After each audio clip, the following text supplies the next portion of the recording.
Member of First Lutheran Church, and thank you for the opportunity tonight to share. Please pray with me. Good and gracious God, we pray for the dedicated people who serve the city of Mitchell. Use their minds and hearts to further your work in us and in our community. Stir up in them and in all of us a vision that sees beyond the immediate, not just for ourselves, but for the generations that will follow long after us. In your name we pray. Amen. Thank you. Roll call, please. Olson. Here. Rice. Tronis. Dosher. Barrington. Allen. Charks. Smith. Before we move into the approval of the consent agenda, we're going to remove item number 14 on the agenda. Do we need to have a motion for that? We need a motion to remove that. Can't we just do that by consensus? What's that? They're asking if they need a motion to remove item number 14, or can they do it by consensus? You can do it by consent.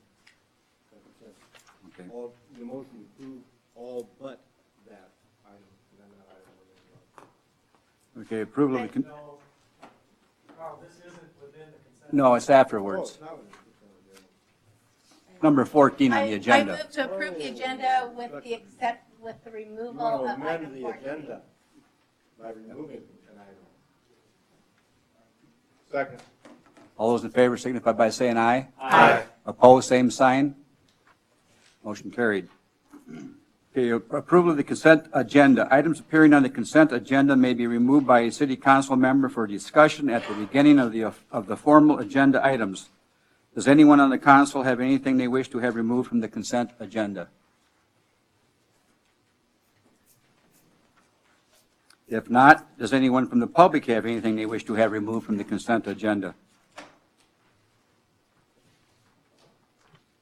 If not, I would entertain a motion to approve the consent agenda as listed. So move. Second.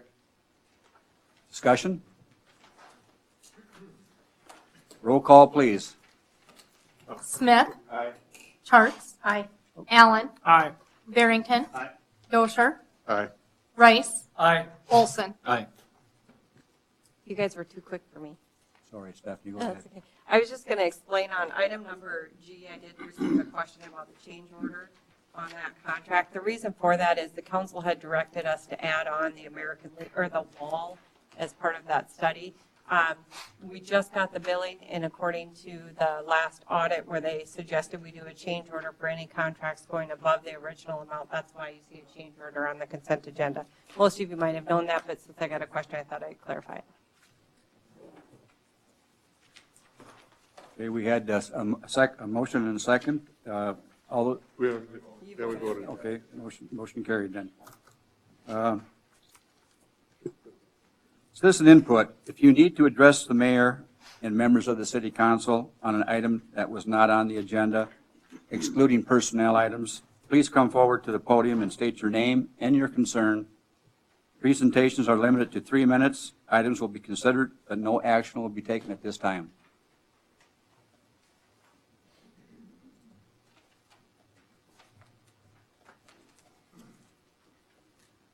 No input?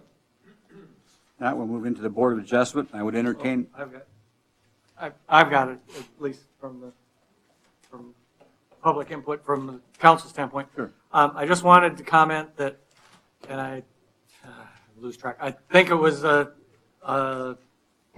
letter in the paper this last week that, and I don't even remember what it was about, whether it was about the pool or whatever, but there were two or three references of that the city voted on the construction of the of the city hall, and that the city council should honor its vote on the construction of city hall. And I wanted to make the comment that we've never had a vote, and people never voted on the construction of city hall. And I guess to me that letter that was there is misleading, because there has never been a vote, either for the public vote or for the city council to vote on the construction of the city hall. So I just wanted to make that comment. And maybe to design stage. No, not. follow up on that, we had I thought, a very productive meeting last Monday night for 2 hours, and to walk through maybe some options and ideas of giving some direction to Stephanie and to Tim. We continue to look at City Hall, either current or off, and we talked about maybe some facets of intertwining, maybe some the second phase of the Corn Palace or some dual use made more sense than anything as we kind of looked and go forward. And I believe we got some marching orders, and I think Stephanie and Tim are going to start kind of maybe bringing some things back to the council so we can start kind of weeding through them a little bit. But appreciate everybody coming last Monday night. Again, I thought it was just an extremely productive meeting, and I think we're on our way of being able to get City Hall employees. Since Steve brought it up, in that same letter, there was discussion about, there isn't a pool slide. So is there a slide? Isn't there a slide? There's $150,000 in there for a slide. My impression was there was a slide. So.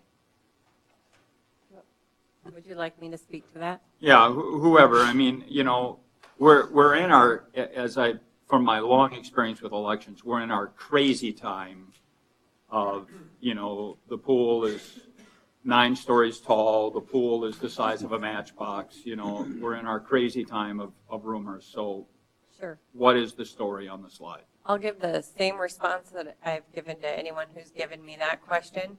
Because the pool was in a schematic design phase, it was not in a place where bid documents were prepared. So it's a schematic design phase that allows you the opportunity to put a budget together for planning purposes. Because of that, if you look on the one sheet that the city has, which is actually outside on the bulletin board or on the stand-up board that we have out front, you'll see $150,000 where it says slide and tower, and then $150,000 that was play equipment.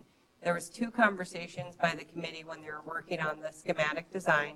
The first being that if you're going to put a slide into a pool, there's a certain portion of that work that has to be done when you construct the pool. You have to have the pool tall enough. You have to have the base structure that would support the stairs leading up to where the kids would get on the slide. And then from there, adding the slide could be done, or you could do $150,000 in play equipment. All of those kind of final details would have to be determined when the bid specs are designed. I would assume that the city could go and do like a base bid for the structure itself, the pool, the building, the mechanics, that base for the tower and slide, so that you've got that built into the building. From there, you're probably going to have to do some packages of add-ons, which would include some of those play equipments to let the council have the most flexibility in what you add in afterwards. So I don't know if that's answering your question, but the schematic design included $150,000 for the base tower that would support the slide. And then there was a $150,000 budget for play equipment. That could be used towards a slide, or a slide plus other equipment, or just other equipment, depending on how the final design was done. And you've pointed out before too, Stephanie, is when that was in place and we had to specifically put that Plan B up there, and it was originally looked at that having parking lot to the south, and now in reality we've had a discussion with the county, and we could overflow parking to the north and have the main entrance continue to stay, and funnel everybody through one entrance instead of 2 entrances, so you can control people a little bit better. So there was I'm not going to get the number right, but over 200,000 that was specifically in place for parking. And so those are the kind of things that we will have to work through. What's probably more important is the final number is $8 million, and then from there we have to put in place what if it's voted in, then the pool that makes most sense for the citizens. But I think it's important to note, though, that the ground level of the tower for the slide is included, and so then we can go from there to doing some finalizing of all the features that we hope to include. And the reason for that is it's not something you can add in later. If you're going to do it, you have to have that built into the package from the beginning. So they did do that as part of the schematic. And as I recall, we had a discussion that the play equipment from the outdoor rec center, pool, Mitchell Aquatic Center, could be transferred once that pool closed. Some of those were portable.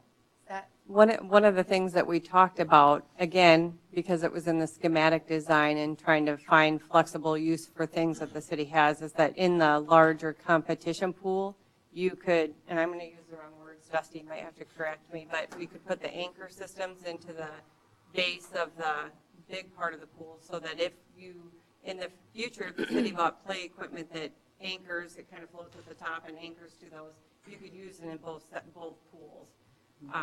That was one of the discussions. But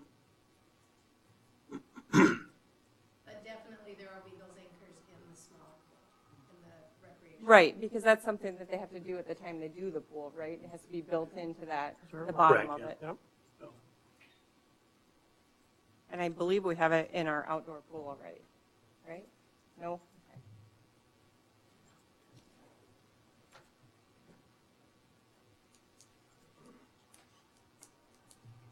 Any more discussion?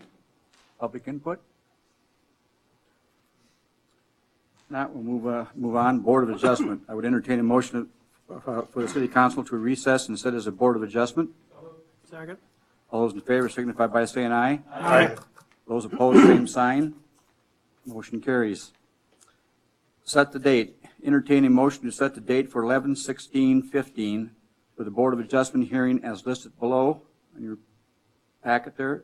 Hearing on the application of Marilee Johnson Geary for a conditional use permit for a home occupation that provides counseling services located at 1321 East 2nd Avenue, legally described as Lot 1 and east 1/2 of Lot 2, Block 12, St. Green Addition, City of Mitchell, Davidson County, South Dakota. Set the date. All those in favor signify by saying aye. Aye. Those opposed? Same sign. Motion carried. Reconvene as the City Council. Entertain a motion for the Board of Adjustment to adjourn in City Council to reconvene in regular session. So moved. Second. Those in favor signify by saying aye. Aye. Opposed, same sign. Motion carries. Action on resolution number 3314, resolution of intent of the City of Mitchell, South Dakota to enter into real property exchange with private individual in notice of hearing. Yes, we actually commenced this proceeding, I'm thinking it was close to 6 weeks or 2 months ago, but the appraiser was in Arizona for 2 months at that time, and we could not complete it, could not go forward with the hearing. I will provide, those are my chicken scratchings on the various maps there. I'll provide much better detail. And it's set for 5 weeks from now. If we had a meeting 4 weeks from now, we would have set it for then, but there happens to be 5 Mondays in the month or something like that, and we can't make the publication requirement from meeting to meeting. We have to skip a meeting in order to make the 10-day publish requirement and the 5 days advance delivery to the newspaper. So I think there's some good reasons for the city to go forward with this, and as far as the long-term future of the city and our drainage issues, if any there be on that part of town. I'll send out some, or I'll supply some much more specific information on that prior to the hearing. So I'm a little confused. This is a resolution of intent. So do we have to pass a resolution of intent before we actually do the transfer, or is the resolution of intent the actual transfer? No. Resolution of intent is notice to the public that you intend to make a transfer, and we have the property appraised, and we have published a notice for a hearing at least 10 days prior to the hearing. Then, should anybody come to the hearing, they can state their position on it, and upon completion of those things, the city council is free to make the exchange on whatever terms you deem appropriate. Okay. And that resolution then authorizes the exchange. Well, then I would move to approve Resolution 3314, the resolution of intent. Second. All those in favor signify by saying aye. Aye. Those opposed, same sign. Motion carries. First reading, ordinance number 2525, an ordinance of the City of Mitchell, South Dakota, rezoning real property legally described as lots 1 through 7, Block 7, Applegate Addition, City of Mitchell, Davidson County, South Dakota, from single-family residential R2 to transportation, warehousing, and commercial, TWC district, and amending the official zoning map of the City of Mitchell. Mayor and council members, I will, just as a reminder, this is for first reading, and so that you'll have another opportunity to review this ordinance change at their next meeting, which will be 2 weeks from today.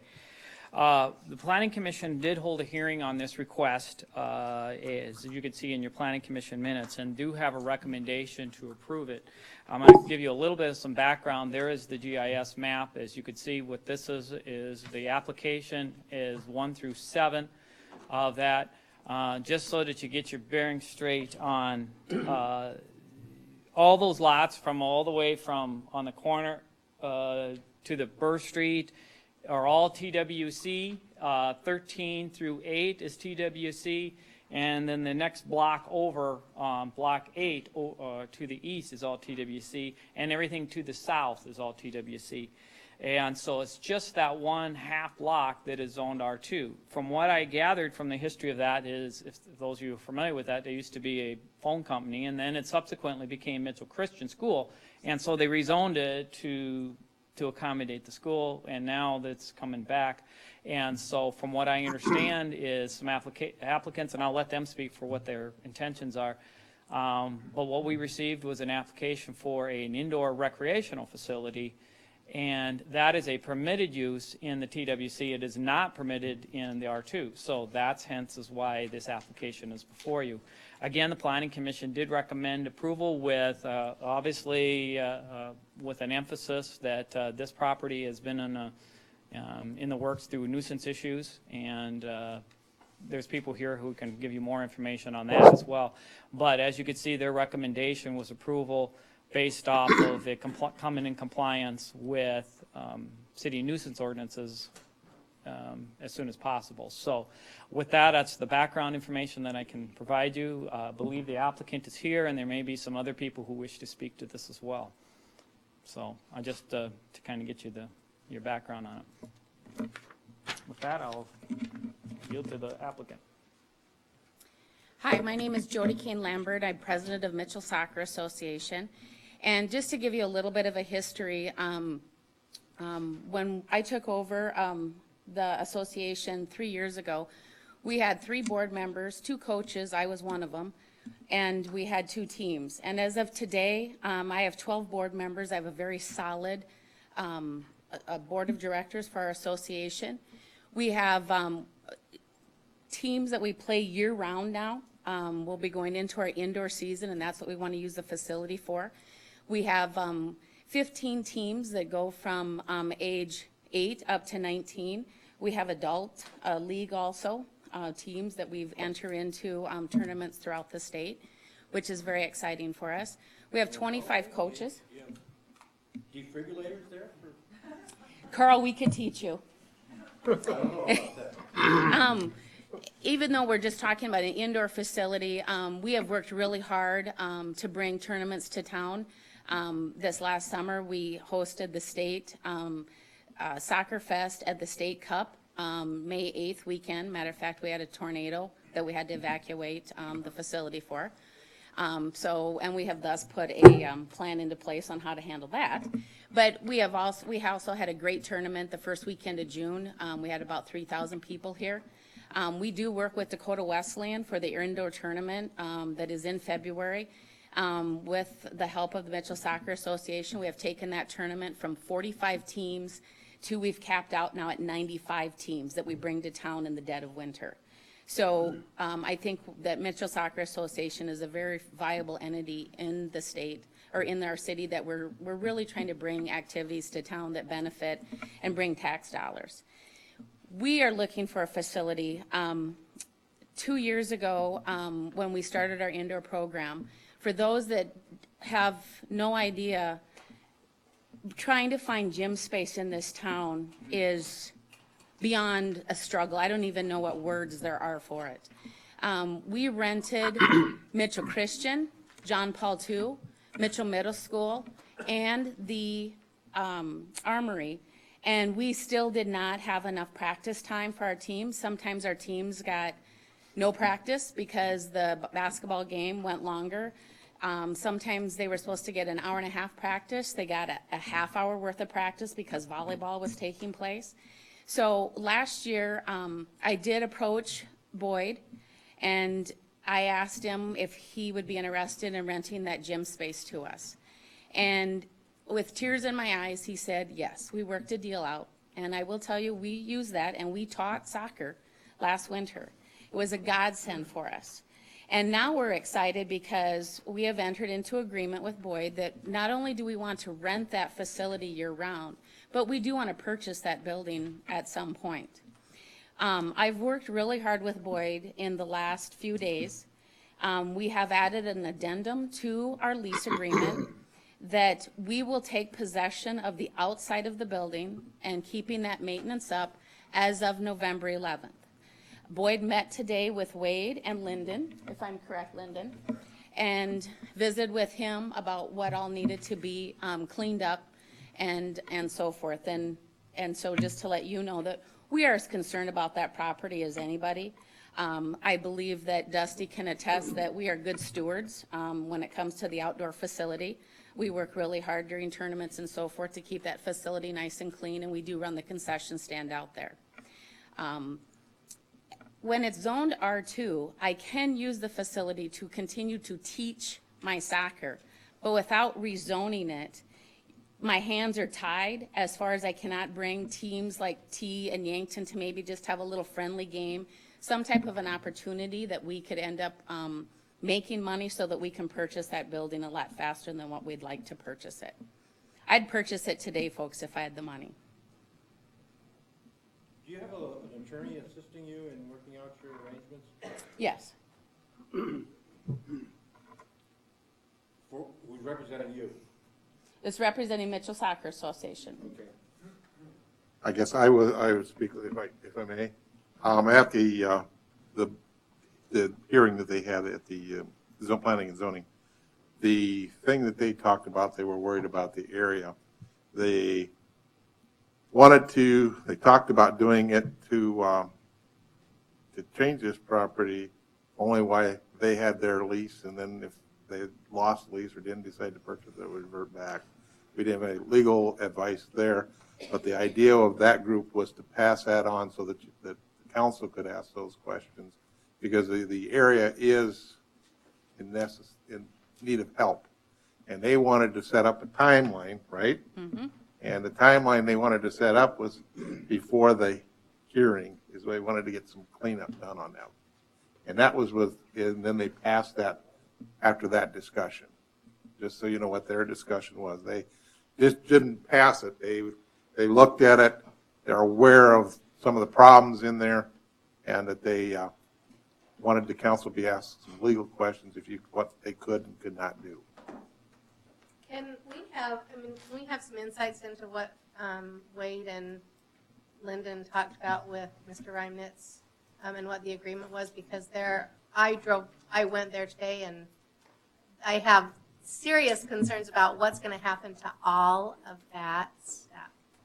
Well, we visited with him today, and him and his wife both. Our concern was the animals that were there. Okay, so we found a couple calves, 3 goats, a few chickens. They were on the TWC zoned area to the west of this. There was no animals or anything like that on this property you're looking at in front of you today. He did tell us that in 10 days, November 12th, all the animals are going to be gone. And I don't know what's going to get cleaned up, but as part of whatever they're going to lease to you, he indicated to us that that whole area was going to be your responsibility to clean or whatever. Yeah, he was going to remove the cars, the tires, everything in the area that we're asking to be rezoned. Can we put a time on that between the first reading and the second reading, that by the second reading it would be cleaned up? I guess you can put a condition, I don't know. If the city's decision motion is somehow based on some kind of a legal arrangement between these two parties. We should see that legal arrangement. It's hard to ask the soccer folks to get involved in this cleanup if we're not ready to tell them that we're going to approve this agreement. I can understand that. Now, it occurs to me that they might make some kind of a contingent arrangement with a contingency or condition in it, but if the city is considering their described arrangement, and I understand exactly what you're saying, it's meaningless unless we see the documents.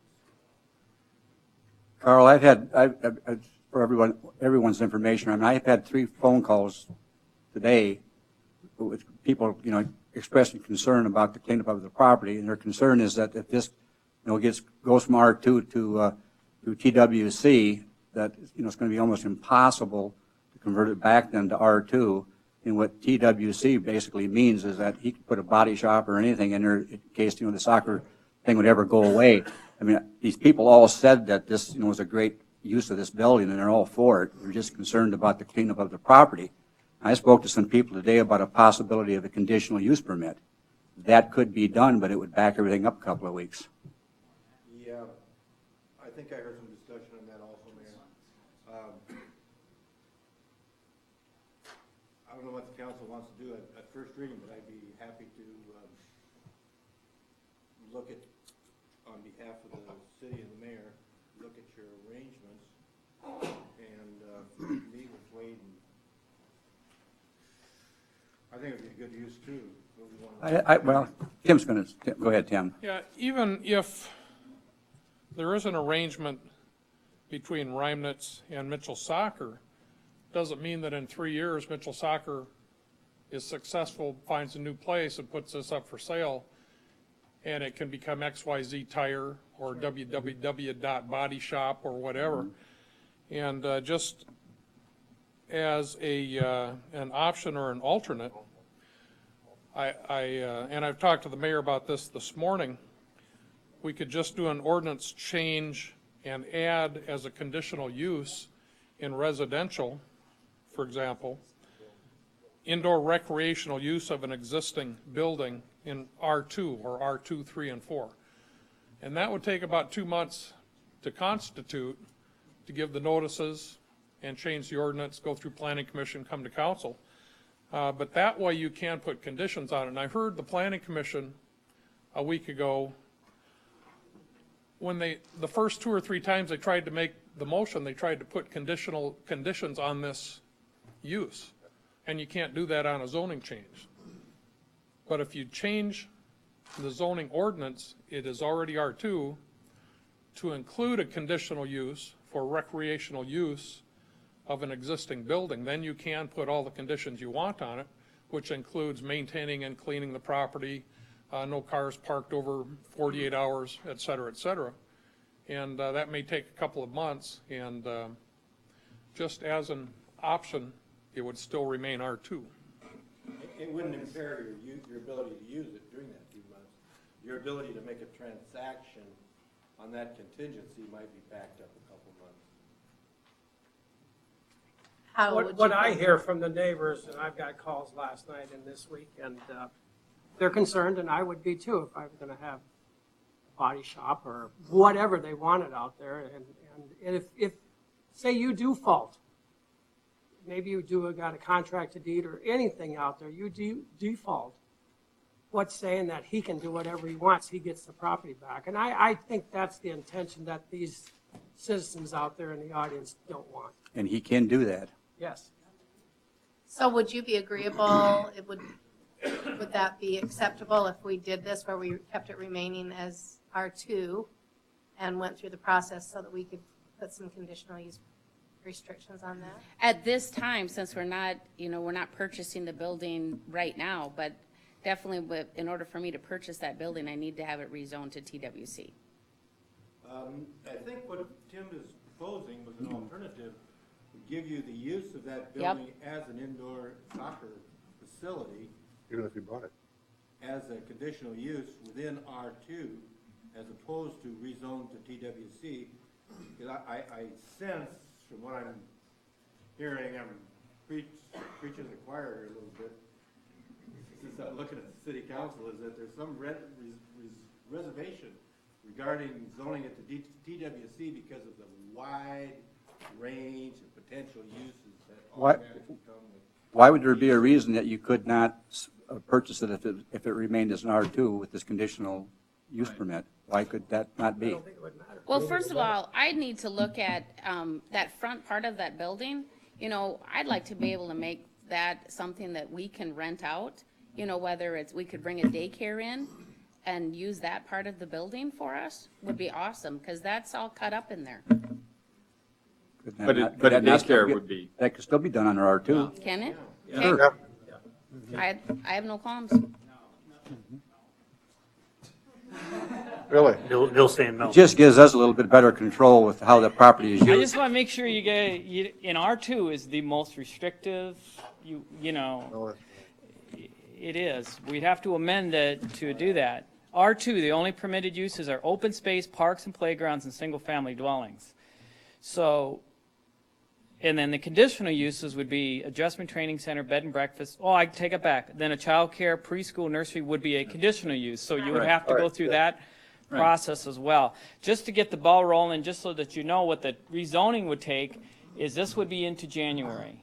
Because you have to go through a 10-day notice before the planning commission, and you guys got to hear it twice. But I think that protects Yep. the city for years and years. It gives So us you could better do it that control way. in that property over the long haul in case the soccer So- complex should go away. Right, right. My only question would be is then if it's not, because it's not zoned properly now, are you gonna, do we want to allow them in even though it's not zoned properly? I mean, yeah, Well, but I don't know what the choice to When, do. do you have any tournaments scheduled between now and January? To be honest with you, we need practice to start November 21st at the latest.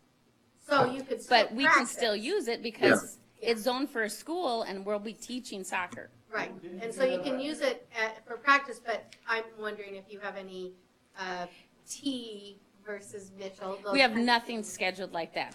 That is something that would be a hopeful thing that we could do with this contingency. So if it went out as far as January. We're fine with that.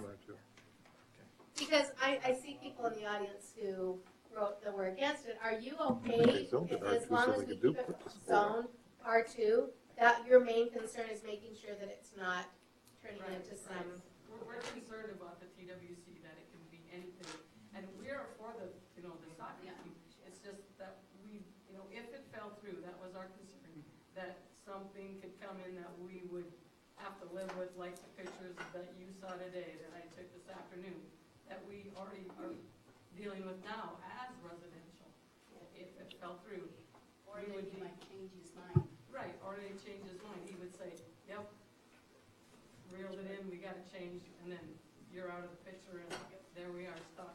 it was interesting, the comments that were on the pros and people, the residents around the area that sent in their letters were so disparate. I mean, there were some that were saying, great, it's about time, this is long overdue, and other people saying, if only we could get it cleaned up, and, this is the worst thing that could happen, and so I was like, how do people really feel? I'm sensing now that really what you're concerned about is the TWC, and the fact that they would clean it up makes this wonderful, right? Send out a letter when you clean it up, we'll be over to help. Exactly. So, Let me ask you, if they would go this route, would there be another letter sent to the property? Well, yeah, because we got to start this all over again. Do it, Yeah. for that. Yeah, because planning commission would hear it. Yeah, this is going to move this into January before you'd get it, because by the time, and there's But 5 it still Mondays. needs to be- Well, yeah, if you're going to. I So- think we need to do it right. I'm Well, if going you want to do it that to, way. I'm going to move that we table the first reading of ordinance 2525 with the understanding we're pursuing the R2 conditional use route. Okay. Jody, is that gonna be good for you? That'll work. Okay. For now. We had a motion here to take, a second to table this first reading. All those in favor signify by saying aye. Aye. Opposed? Motion carries. Next on the agenda is an action to table. I would entertain a motion to table approval of the 2015 Personnel Policy Manual until January 4th, 2016. So moved. Second. Any discussion? If not, all those in favor signify by saying aye. Aye. Opposed, same sign. Motion carries. Motion to adjourn. Let's do it. Second. Carried. Out of here.